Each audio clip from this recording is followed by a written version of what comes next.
નમસ્તે વિદ્યાર્થી મિત્રો, વિષય ગુજરાતી, કાવ્ય 2 પર્વત તારા. પર્વત તારા કાવ્યનો પ્રકાર છે પ્રાર્થના. પર્વત તારા કાવ્યનો પ્રકાર છે પ્રાર્થના.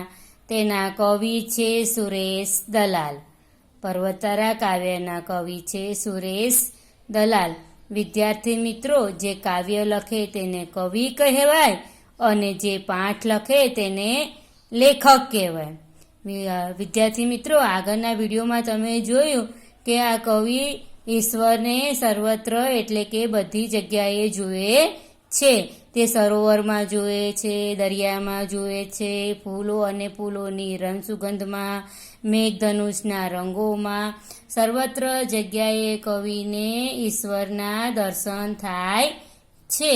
તેના આધારે થોડા ઘણા સવાલ જવાબ છે તે આપણે જોઈ લઈએ.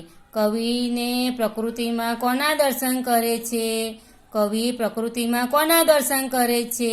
કવિ પ્રકૃતિમાં ઈશ્વરના દર્શન કરે છે, અથવા કવિને પ્રકૃતિમાં ઈશ્વરના દર્શન થાય છે. કવિ કોને ભગવાનની આંખ ગણે છે? કવિ સરોવરને ભગવાનની આંખ ગણે છે. ઈશ્વર સંતાકુકડી ક્યાં રમી રહ્યો છે? ઈશ્વર સંતાકુકડી મેઘધનુષના રંગોમાં રમી રહ્યો છે. ઈશ્વર કયા સ્વરૂપે સોગાદ આપે છે?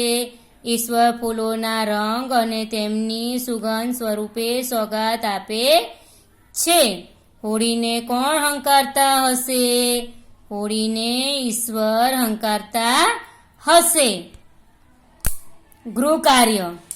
કવિ કોને ઈશ્વરના પહોળા ખભા કહ્યા છે? પર્વત તારા કાવ્યમાં કવિનું નામ શું છે? કવિ ઈશ્વરના વિશાળ દિલને કયા સ્વરૂપે જુએ છે? પર્વત તારા કાવ્યનો પ્રકાર કયો છે? પર્વત તારા કાવ્યમાં આવતા પ્રાણીઓ, પંખીઓ અને જીવજંતુઓના નામ લખો. સમાનાર્થી શબ્દ: આંખ, ઈશ્વર, વૃક્ષ, ફૂલ. વિરોધી શબ્દ: નજીક, પહોળું, આભ, અંધારું. કાવ્ય 2 પર્વત તારા કાવ્ય એકવાર લખવાનું છે.